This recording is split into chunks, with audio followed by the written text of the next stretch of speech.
Tunggu dulu, karena ada juga banyak ayat yang mengatakan bahwa dia untuk apa? Semua bangsa. Salah satu ya di Lukas, juga di Matius, ya, juga di ayat-ayat yang lain, ya. Oke, saya kira demikian dulu. Oke, sekali lagi saya katakan bahwa itu pandangan Kristen, sah-sah saja. Tapi Yesus itu diutus hanya kepada Bani Israel. Bani Israel, Bani Yakub terdiri dari 12 suku bangsa. Apa buktinya? Coba kita lihat di dalam Maliaki 3 nomor 9. Wahai seluruh bangsa. Apakah artinya bahwa ketika disebutkan seluruh bangsa dalam tradisi Yudaism, itu berarti melibatkan bangsa lain? Tidak. Bangsa di luar bangsa Israel itu tidak dianggap umat. Itu harus dipahami dulu. Jadi ketika Tuhan atau para nabi berseru, wahai seluruh bangsa, itu yang diseru cuma Bani Israel. Jangan kita yang kepedean merasa bahwa kita ini juga kena. Tidak.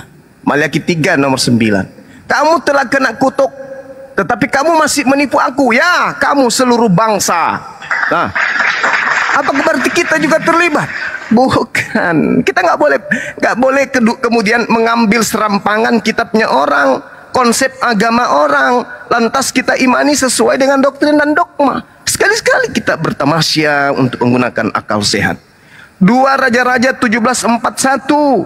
Demikianlah bangsa-bangsa ini. Bangsa-bangsa yang dimaksud di sini adalah suku-suku Israel. Kita nggak boleh masuk ke dalam, karena yang disuruh itu bukan kita. Yosua 24 nomor 2. Di situ jelas sekali dikatakan bahwa kepada seluruh bangsa itu mereka harus dikumpulkan. Seluruh bangsa itu harus dikumpulkan. Seluruh bangsa yang dimaksud di sini adalah keturunan Yakub. Makanya banyak hal yang perlu dipahami oleh saudara-saudara Kristen. Lepaskan sedikit aja dulu doktrin gerejanya tuh. Dudukkan perkara ajaran agama Yahudi dengan seperangkat kitab-kitabnya dan nabi-nabinya, termasuk Yesus. Lepaskan dulu. Biarkan mereka dengan keadaan yang sesungguhnya. Jangan kita ambil. Selayaknya Islam bercerita tentang Nabi Musa, selayaknya bercerita tentang Nabi Daud, Islam jujur. Mereka itu adalah utusan Tuhan untuk kaumnya masing-masing. Lah Kristen ini tidak. Diolah sedemikian rupa sehingga apapun yang Yesus ucapkan dianggap itu untuk Kristen. Ini aneh gitu deh. Aneh, kenapa? Karena kudu terlanjur jatuh cinta kepada hak orang, kepada milik orang. Makanya Yesus mengatakan waspadalah kepada serigala yang nyamar domba. Berarti ada penyamar. Siapa penyamar itu? Tidak mungkin Bani Israel. Penyamar itu non-Israel yang ngaku-ngaku bagian daripada Yesus. Jadi PD-nya terlalu berlebihan. Sekali lagi saya katakan, ketika dikatakan dalam kitab saudara, keselamatan tidak ada dalam siapapun juga selain dalam Dia. Sebab di bawah kolong langit ini tidak ada nama lain yang diberikan kepada manusia yang oleh yang kita dapat diselamatkan. Itu kita bisa telah sedikit aja pakai akal. Kalau nama yang dimaksud di sini adalah nama orang Ibrani, nama orang penutur Aramaik, kata Yosua itu sudah ada sebelum anak Maria. Sudah ada orang yang menyandang kata itu sebelum Yesus. Berarti ini apa ini yang dibahas oleh kisah pewarta nomor 4:12 ini? Apa yang ingin dijajakan di situ? Keselamatan tidak ada di dalam siapapun selain di dalam Dia. Sebab di bawah kolong langit ini tidak ada nama lain yang diberikan kepada manusia. Ini bohong. Asisten Musa itu lebih dulu menggunakan nama itu. Nah, sekarang berbicara mengenai ucapan-ucapan Yesus terkait dengan jadikanlah, beritakanlah. Perintah itu kepada ke-12 muridnya. Contoh Matius 10 nomor 5 nomor 6. Itu pesan Yesus. Yesus berpesan kepada ke-12 muridnya. Pergilah, janganlah engkau pergi ke bangsa lain atau ke bangsa orang Samaria, tetapi pergilah kepada domba-dombaku yang tersesat dari umat Israel. Nah, umat Israel ini di mana aja? umat Israel ini sudah menyebar ke seluruh dunia. Maka beritakanlah Injil kepada seluruh dunia. Kenapa? Karena keturunan Yakub, keturunan Israel sudah menyebar ke seluruh dunia. Bukan berarti maksudnya ke seluruh bangsa lain. Tak ada cerita itu, nggak ada. Itu hanya doktrin dan dogma saja. Jadi ketika diimani, umat Islam mengimani Nabi itu hanya untuk Bani Israel, pengakuan Nabi itu untuk Bani Israel, diambil lagi dari Bible, pengakuan Nabi itu hanya untuk Bani Israel. Itu satu keadaan yang klop satu sama lain. Tapi kalau ketika kita libatkan Kristen, bertentangan dengan ucapan Yesus. Aku diutus hanya kepada domba-domba yang sesat dari umat Israel. Datang Kristen yang bukan Israel ngaku-ngaku dengan berbagai macam propaganda. Terlalu lama bicara, saya turun aja ya. Terlalu lama bicara, saya turun. Oke, silakan Bang, silakan. Ditanggapi. Ya. Silakan. Bangga. Oke. Jadi begini ya. Ada yang mau bicara? Kayaknya dari Kristen juga ini. Putar aja ini. Oke. Bang pengikut 1 menit aja, Bang pengikut. Oke, silakan. Oke. Efesus pasal 3 ayat yang kelima. Yang pada zaman angkatan-angkatan dahulu tidak diberitakan kepada anak-anak manusia, tetapi sekarang dinyatakan di dalam roh kepada rasul-rasul dan nabi-nabinya yang kudus, yaitu bahwa orang-orang bukan Yahudi karena berita Injil. Ulangi, karena berita Injil. Matius 28 ayat 18, 19, 20 tadi. Karena berita Injil turut menjadi ahli waris. Kalau Anda mau sampai ke Palunungging, sampai ke dalam tanah, kalau Anda tidak jadi ahli waris, sorga nol. Harus jadi anak. Harus jadi anak baru bisa menjadi ahli waris. Percuma Anda buang kota siang malam, Anda berbicara kalau tidak jadi anak, pasti tidak menjadi bagian dalam sorga. Anggota-anggota tubuh dan peserta janji yang diberikan dalam Kristus Yesus. Dan Injil itu aku telah menjadi pelayangnya. Makasih, silahkan. Oke, saya tanggapi 1 menit aja. Anda membawa kitab apa tadi? Efesus.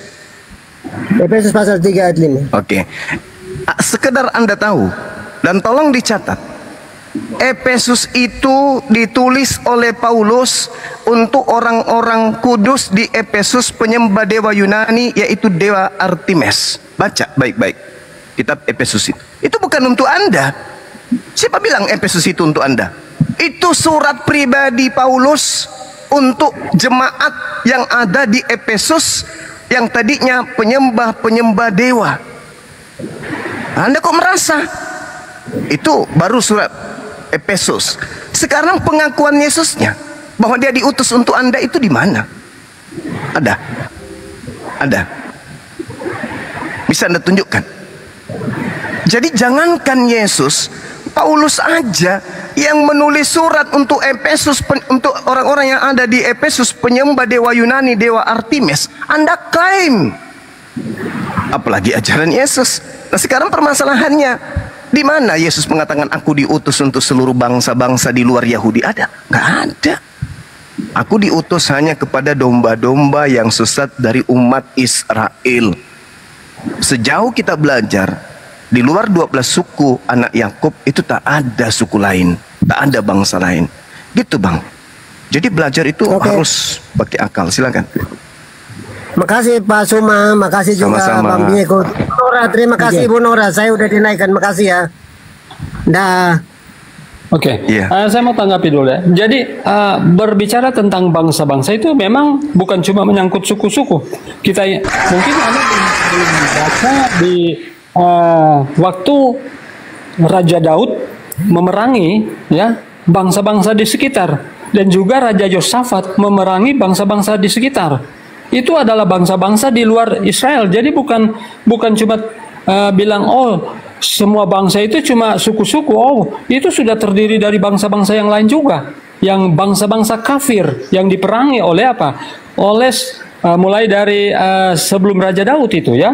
Dari raja pertama Israel itu sudah ada musuh-musuh, ya, bangsa-bangsa di sekitar yang apa? Yang selalu sebetulnya mengganggu orang Israel. Jadi orang Israel itu tidak pernah berperang ketika mereka tidak diganggu. Mereka nanti berperang ketika mereka apa? Mau diganggu. Nah, itu sebabnya di dalam Ulangan juga, Ulangan 6 ayat 14 dikatakan, janganlah kamu mengikuti Allah lain dari antara Allah bangsa-bangsa sekelilingmu. Jadi rupanya ada di bangsa-bangsa di sekeliling Israel itu apa? Menyembah berhala. Makanya firman Tuhan mengatakan, jangan kamu mengikuti Allah lain dari antara Allah bangsa-bangsa sekelilingmu. Karena apa? Ya, 1 Tawari 16 ayat 6, sebab segala Allah bangsa-bangsa adalah berhala. Ya, tetapi Tuhanlah yang menjadikan langit. Bahkan di 2 Tawari 15 ayat 13, setiap orang, baik anak laki-laki atau anak laki-laki atau orang dewasa, baik laki-laki atau perempuan yang tidak mencari Tuhan Allah Israel harus dihukum mati. Ya, itu di zaman Musa. Ya, karena apa? Ada Allah-Allah lain, ya, dari bangsa-bangsa kafir. Ya, jadi kalau berbicara tentang bangsa, bukan cuma satu bangsa atau suku. Ya, di zaman orang Israel, di zaman raja-raja orang Israel sudah ada raja-raja apa? Raja-raja sekitar yang mereka itu penyembah berhala. Nah, datang kepada Yesus. Apakah Yesus itu cuma untuk orang Israel? Sudah jelas di Lukas pasal 2 ayat 10. Lalu kata malaikat itu kepada mereka, jangan takut, sebab sesungguhnya aku memberitakan kepadamu kesukaan besar untuk seluruh bangsa. Jadi untuk seluruh bangsa, apakah itu kafir atau tidak kafir, itu kalau mau menerima, welcome saja. Ya kan, keselamatan itu ditawarkan kepada semua bangsa, semua orang. Makanya di Yohanes 3 ayat 16, barang siapa. Jadi tidak menutup kepada satu suku, satu bangsa, tetapi semua orang. Kalau semua orang kan itu mencakup seluruh dunia. Dikuatkan juga di dalam apa? Matius pasal 28 ayat 19 dan 20. Ini perintah agung Yesus. Karena itu pergilah kamu ke seluruh dunia, bukan ke seluruh Israel, bukan ke seluruh tanah Arab. Makanya juga kan Paulus dia menginjil sampai apa? Sampai di Roma, di Yunani, sampai ada juga yang sampai ke India. Ada murid-murid Yesus sampai ke India. Karena itu perintah Yesus. Apakah pada waktu itu orang-orang di India itu sudah ada orang-orang Yahudi? Tentunya belum. Tetapi inilah perintah agung Yesus. Mereka harus apa? Menuruti.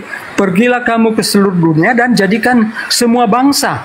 Itulah penginjilan, ya. Itulah penginjilan. Karena Injil ini akan diberitakan ke seluruh dunia. Injil kiamat tidak akan terjadi kalau Injil ini belum sampai ke ujung dunia. Itu dalam dalil, ya. Karena itu pergilah kamu ke seluruh dunia, jadikan semua bangsa muridku dan baptiskan mereka dalam nama Bapa, Anak dan Roh Kudus. Dan Injil kerajaan surga ini akan disampaikan, barulah kesudahan tiba. Jadi kiamat itu juga tidak akan terjadi kalau Injil ini belum dikabarkan. Apa itu kabar baiknya? Yaitu apa? Tentang Yesus, tentang kelahirannya, tentang kematiannya, tentang kebangkitannya, dan tentang kedatangannya yang kedua kali. Nah, kenapa kami menyembah Yesus? Karena dia akan membawakan upah. Hanya dia yang akan membangkitkan orang-orang mati di akhir zaman. Tidak ada satu nabi, ya, nabi sebesar Abraham pun tidak akan membangkitkan orang mati di akhir zaman. Nabi sebesar Musa pun tidak akan dapat, ya, memberikan upah hidup yang kekal di akhir zaman. Hanya Yesus, ya. Nabi sebesar apapun tidak akan menghakimi kecuali Yesus. Makanya, ya, hanya mereka yang apa? Percaya kepadanya akan apa? Mendapatkan kehidupan yang kekal. Jadi kalau berbicara tentang Yesus itu untuk semua bangsa, bukan hanya untuk orang Israel. Saya kira demikian. Oke, baik. Ya, sampai detik ini tidak ada dalil, ya, Yesus diutus untuk seluruh bangsa. Jadi itu hanya doktrin. Di dalam Mazmur 147, Tuhan memberikan firman-Nya kepada Yakub, ketetapan-ketetapannya dan hukum-hukumnya kepada Israel. Tuhan tidak berbuat demikian kepada segala bangsa, dan hukum-hukumnya tidak mereka kenal. Ini dalil. Jadi ketika kemudian dikatakan bahwa Tuhan berfirman kepada Yakub, ketetapannya kepada Israel, ketetapan-ketetapan yang ada untuk Israel keturunan Yakub ini kemudian itu tidak diberikan kepada bangsa-bangsa. Jadi mustahil Yesus untuk seluruh bangsa. Karena Yesus itu datang kemudian untuk menggenapi Taurat katanya. Sedangkan Taurat itu hanya untuk bangsa Israel. Itu adalah warisan hak kepunyaan Bani Yakub. Ulangan 33 nomor 4. Makanya Yahudi itu bukan agama syiar. Itu aja poinnya. Yahudi bukan agama syiar. Kristen agama syiar. Padahal Kristen bukan ajaran Yesus. Hanya Kristen mengaku-ngaku sebagai ajaran Yesus. Nah, sekarang kita lihat Maliaki 3 ketika berbicara mengenai bangsa-bangsa. Jadikanlah seluruh bangsa menjadi muridku. Bangsa yang dimaksud di sini bukan seluruh bangsa yang ada di atas muka bumi. Bangsa yang dimaksud itu adalah bangsa dari Bani Yakub. Bahwasanya aku Tuhan tidak berubah dan kamu Bani Yakub tidak akan lenyap. Sejak zaman nenek moyangmu kamu telah menyimpang dari ketetapanku dan tidak memeliharanya. Kembalilah kepadaku, maka aku akan kembali kepadamu. Firman Tuhan semesta alam. Tetapi kamu berkata, dengan cara bagaimanakah kami harus kembali? Bolehkah manusia menipu Allah? Namun kamu menipu aku. Tetapi kamu berkata, dengan cara bagaimanakah kami menipu engkau? Mengenai persembahan persepuluhan dan persembahan khusus, kamu telah kena kutuk. Tetapi kamu masih menipu aku. Ya, kamu seluruh bangsa. Ya, kamu seluruh bangsa. Ini berbicara mengenai perpuluhan seluruh bangsa katanya. Maksudnya apa? Bukankah perpuluhan itu hanya untuk Bani Lewi saja? Bukankah itu hanya untuk ke-12 suku Bani Israel saja? Tapi kenapa kemudian di situ disebutkan ya kamu seluruh bangsa? Berarti kalau orang Yahudi berbicara seluruh bangsa, itu tidak memandang bangsa lain. Apa buktinya? Yesus loh, ketemu langsung dengan non-Yahudi. Apa kata Yesus? Tidak pantas makanan yang disiapkan untuk anak diberikan kepada anjing. Berarti di luar bangsa Yahudi, itu dianggap anjing. Mereka domba. Yahudi itu domba, Bani Israel itu domba, Bani Yakub itu domba. Yeremia 50:17, mereka lah yang disebut domba. Di luar daripada Bani Israel disebut anjing. Itu fakta. Jadi kalau ada anjing ngaku domba, itu berarti nyamar. Sederhana kok itu. Betapa kurang cantik dan kurang indah iman ibu itu. Imanmu besar wahai ibu, kata Yesus. Tapi ibu itu tidak berubah posisi menjadi domba. Ibu itu tetap aja anjing yang makan sampah dari yang jatuh dari meja tuannya, majikannya. Jangankan Kristen, ibu ini yang percaya kepada Yesus aja disebut anjing kok. Besar imanmu ibu, jadilah seperti apa yang kau inginkan. Ya sudah jadi, anaknya sembuh. Tapi ketika anaknya sembuh, apakah dia berubah menjadi domba? Tidak, tetap aja dia guguk. Makanya ketika berbicara seluruh bangsa, orang Yahudi berbicara seluruh bangsa, orang Israel berbicara mengenai seluruh bangsa, itu bercerita tentang murid-murid ke-12 anak Yakub. Nah, coba kita lihat dalam Matius 10. Ini pembuktian yang sudah sangat jelas. Tapi teman-teman Kristen ini memaksakan diri, tak ada apa-apa. Memang harus diperjuangkan. Karena kalau saudara mengalah, gulung tikar Kristen itu. Ke-12 murid itu diutus oleh Yesus. Siapa lagi yang mau didengar kalau bukan ini? Muridnya diutus. Kata Yesus, jangan kamu menyimpang ke jalan bang. Waduh, Bang Joma di report teman-teman. Bang, sabar ya Bang. Silakan. Bang Joma akan kembali dalam detik ketiga. Jangan lupa di tap-tap, di share-share teman-teman.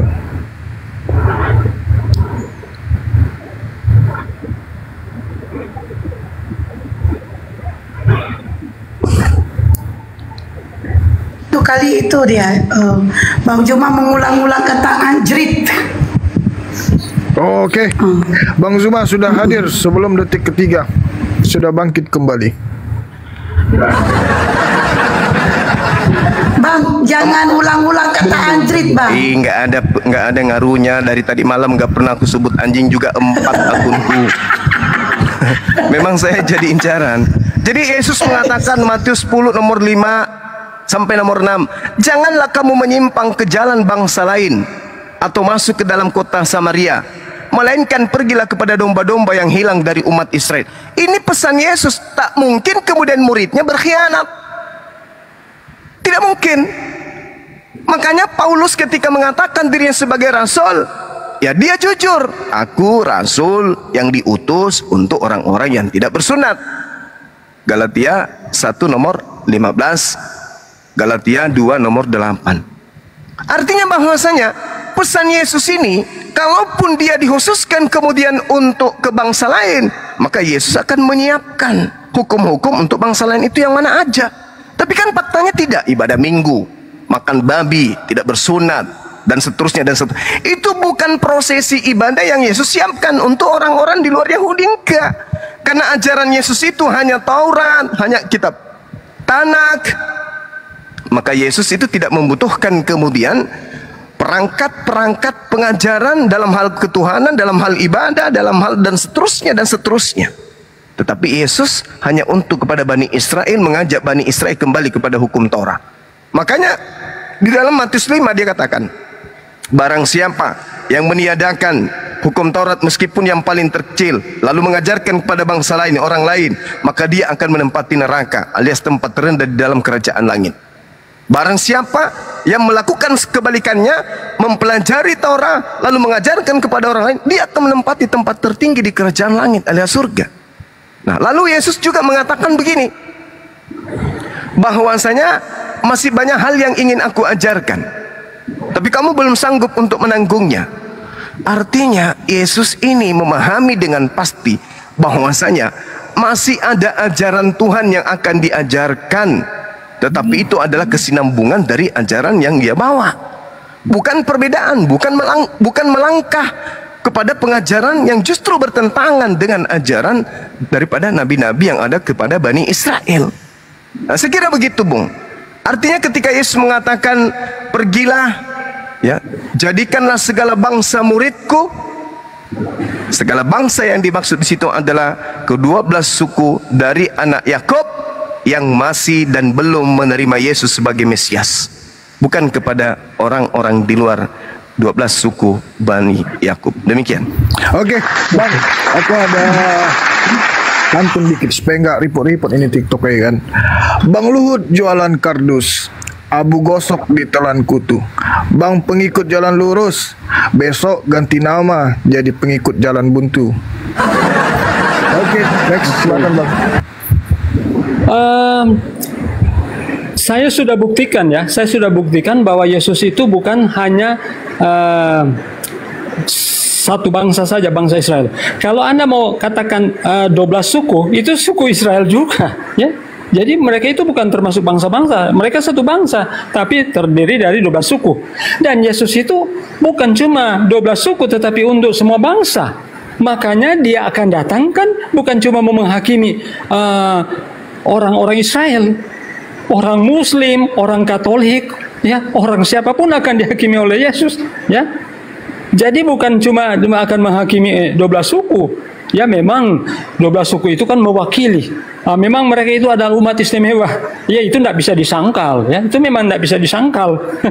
Tidak bisa disangkal karena Al-Quran juga kan mengatakan mereka umat Israel itu dilebihkan dari bangsa-bangsa yang lain. Tetapi bukan berarti Yesus hanya khusus bangsa Israel. Lukas pasal 2 jelas sekali malaikat mengatakan, ya. Lukas 2 pasal 10 jelas sekali. Lalu kata malaikat itu, saya ulang lagi ya, karena ini bukan asumsi, ini firman Tuhan, ya. Lalu kata malaikat itu kepada mereka, jangan takut sebab sesungguhnya aku memberitakan kepadamu kesukaan besar untuk seluruh bangsa, ya, seluruh umat ini, ya, bukan cuma orang Israel. Hari ini telah lahir bagimu juru selamat. Jadi itu adalah juru selamat karena dia juga yang nantinya akan menghakimi. Kalau misalnya juga Anda bilang, oh itu hukum Taurat itu hanya untuk orang Israel, oh jangan dulu brother. Kali kita kembali di Kejadian pasal 2, Sabat itu sudah ada, ya. Sejak penciptaan itu, Sabat itu sudah ada di dalam hukum Taurat, ya. 10 perintah Allah, salah satunya adalah apa? Ingat dan kuduskan hari Sabat, dan Sabat itu sudah tertera di pasal Kejadian, kitab Kejadian pasal 2. Ya, demikianlah diselesaikan langit dan bumi dan segala isinya ketika Allah pada hari ketujuh telah menyelesaikan pekerjaan yang dibuatnya itu. Berhentilah ia pada hari ketujuh dari segala pekerjaan yang telah dibuatnya itu. Hukum Sabat itu sudah ada. Ya, jadi itu bukan cuma orang Yahudi. Nah, bagaimana dengan Abraham? Apakah Abraham menuruti hukum Taurat? Ya, pasti dia mengikuti hukum Taurat. Kejadian pasal 26 ayat 5 saya baca ya. Karena Abraham telah mendengarkan firman-Ku, firman Allah ini ya, dan memelihara kewajibannya kepadaku, yaitu segala perintah. Apa itu segala perintah? Itu termasuk hukum Taurat, segala perintah, ketetapan, apalagi, dan hukumku. Anda bisa bayangkan ya, segala perintah, ketetapan, dan hukumku. Apa yang dimaksud dengan hukumku? Yaitu termasuk hukum Taurat. Kenapa diulangi lagi ketika bangsa Israel itu apa? Rupanya bangsa Israel itu sudah melupakan hukum Taurat, ya, hukum-hukum Tuhan, karena mereka itu dijajah oleh bangsa Babylon dan juga oleh bangsa Mesir, sehingga apa? Mereka sudah melupakan hukum-hukum Tuhan. Makanya diulangi lagi hukum itu, dikembalikan lagi, diingatkan kembali. Ya, oleh Tuhan kepada apa? Melalui Nabi Musa, supaya mereka apa? Taat kembali lagi kepada hukum-hukum itu. Tetapi berbicara hukum Taurat itu sejak di Eden itu sudah ada, cuma kan belum seperti yang digambarkan di dalam zaman Musa itu dituliskan. Tetapi Abraham pun sudah mengikutinya, ya, segala firman-Ku, ya, memelihara kewajiban kepadaku, yaitu segala perintah. Kalau berbicara segala perintah itu apa saja? Segala ketetapan dan hukumku. Itu kan berarti Abraham juga sudah menuruti perintah Allah, termasuk di dalam 10 hukum itu. Jadi berbicara tentang hukum ini universal. Sekalipun itu dikhususkan kepada apa? Bangsa Israel. Tetapi bukan berarti hanya bangsa Israel. Karena ketika Allah akan datang, Yesus akan datang, akan menghakimi, pasti berdasarkan hukum. Ya, bagaimana kita mau judge dia kalau tidak ada hukum? Ya, hukum Allah lah yang akan menjadi standar penghakiman yang Yesus akan gunakan. Sudahkah kamu memelihara Sabat? Wah, jangan harap kalau Anda tidak memelihara Sabat akan masuk surga. Ya, jangan harap kalau Anda apa? Tidak menguruskan Sabat Anda akan masuk surga. Ya, Anda akan dimuntahkan nantinya. Jadi hanya orang yang memelihara hukum-hukum Tuhan akan selamat, ya. Tapi bukan berarti kita bergantung kepada hukum. Karena ingat, kita juga diselamatkan ini oleh kasih karunia Allah.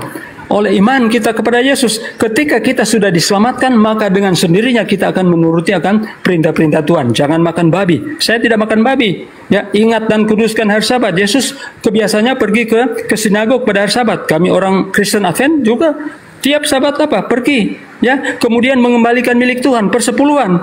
Itu juga digunakan. Apa gunanya bagi kami, ya?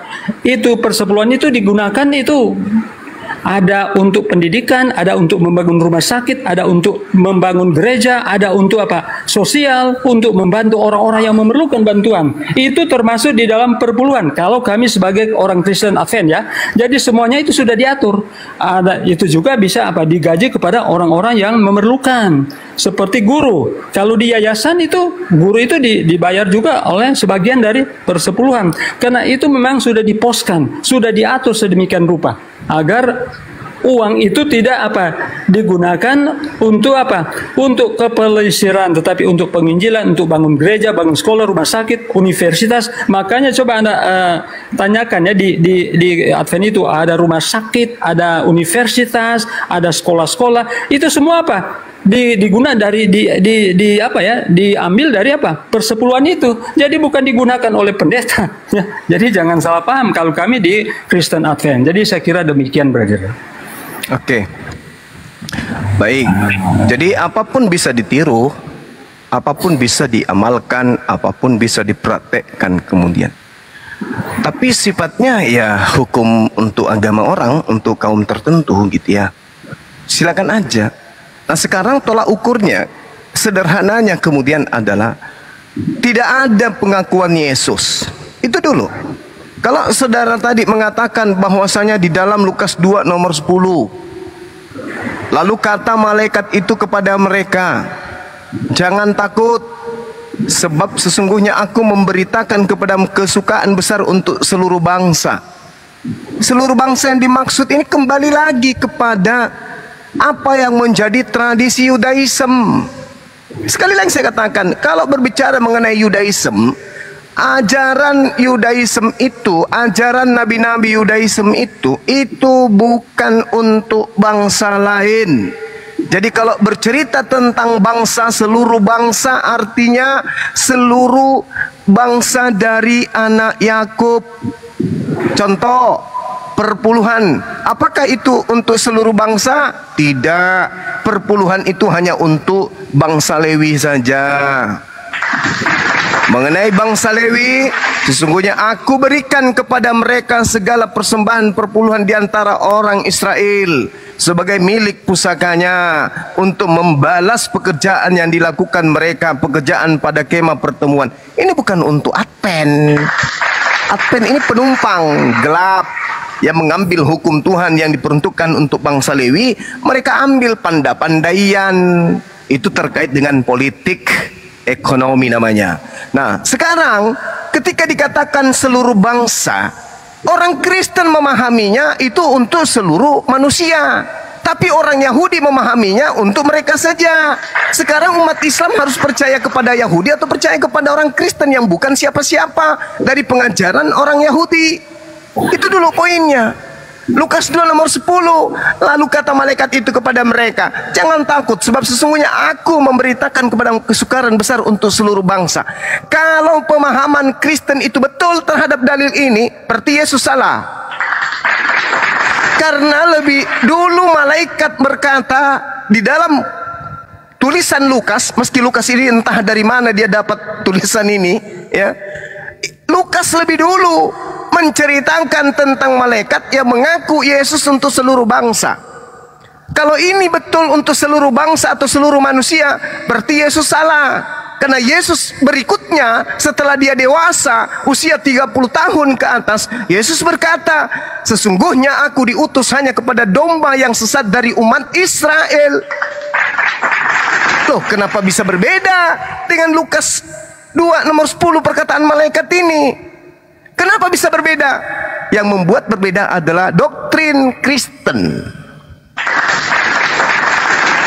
Tapi doktrin Yahudi, Yesus, Yahudi sedang menunggu Mesias. Mesias untuk siapa? Mesias untuk bangsa Israel, bukan Mesias untuk dunia.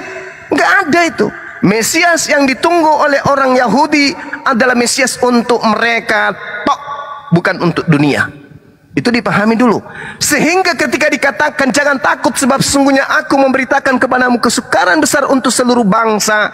Bangsa yang dimaksud di sini lagi-lagi 12 suku bangsa dari anak Yakub.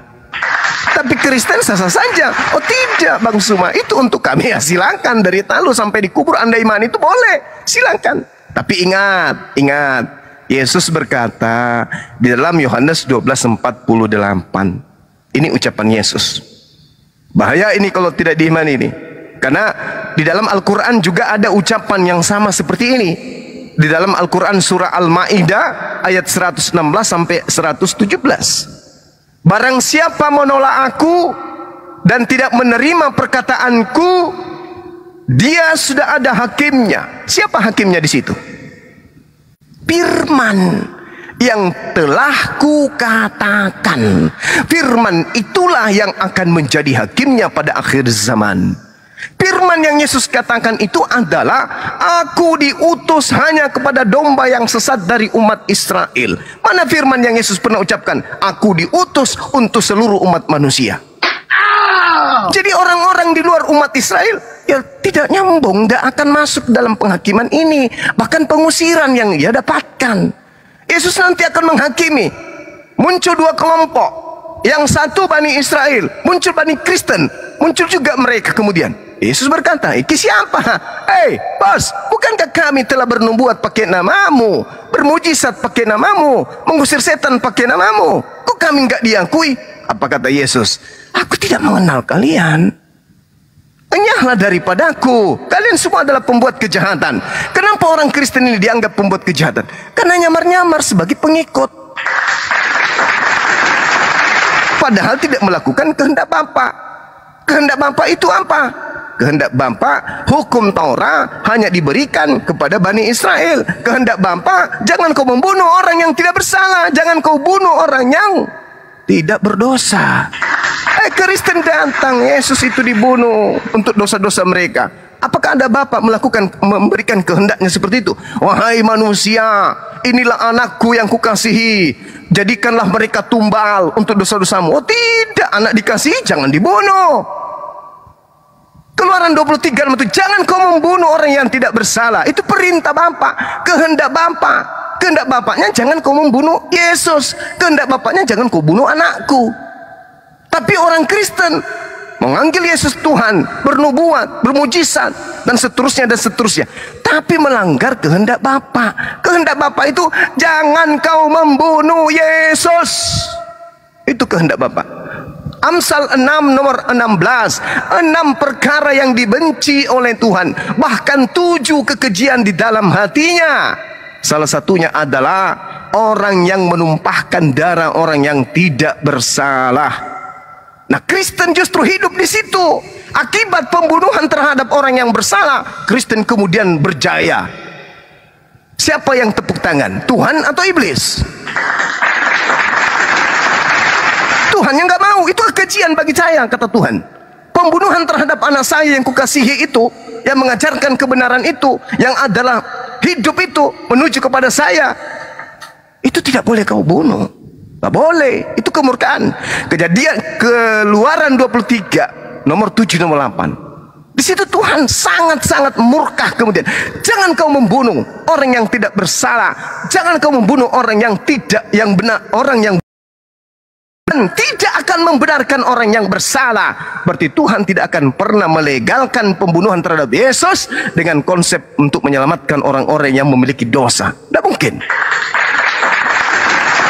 Jadi terakhir, saudara, barang siapa menolak aku dan tidak menerima perkataanku. Nah, Anda tidak menerima perkataan Yesus. Ketika Yesus mengatakan, aku diutus hanya kepada domba yang sesat dari umat Israel. Apakah Anda terima? Tidak. Anda tidak menerimanya. Anda tidak menerimanya. Lalu Yesus mengatakan, Matius 8 nomor 20, ajarlah mereka melakukan segala sesuatu yang telah kuperintahkan kepadamu. Artinya bukan perintah Paulus, bukan perintah Lukas, bukan perintah gereja, bukan perintah pastor, bukan perintah Katolik, Protestan, dan seterusnya. Tapi perintah yang dimaksud di sini adalah perintah Yesus. Nah, mana perintah Yesus untuk menjadi Advent? Mana perintah Yesus untuk menjadi Katolik? Mana perintah Yesus untuk menyembahnya? Mana perintah Yesus untuk dan seterusnya? Nggak ada. Nggak ada. Perintah Yesus, pergilah kepada, janganlah kau ke bangsa lain atau ke bangsa orang Samaria, tapi pergilah kepada bangsa-bangsa umatku dari Bani Israel. Itu perintah Yesusnya.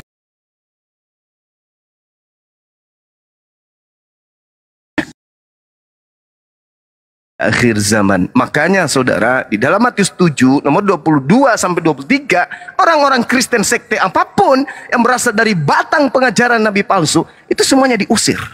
Dan diusir ke mana? Bukan diusir pindah kota, tapi diusir ke neraka.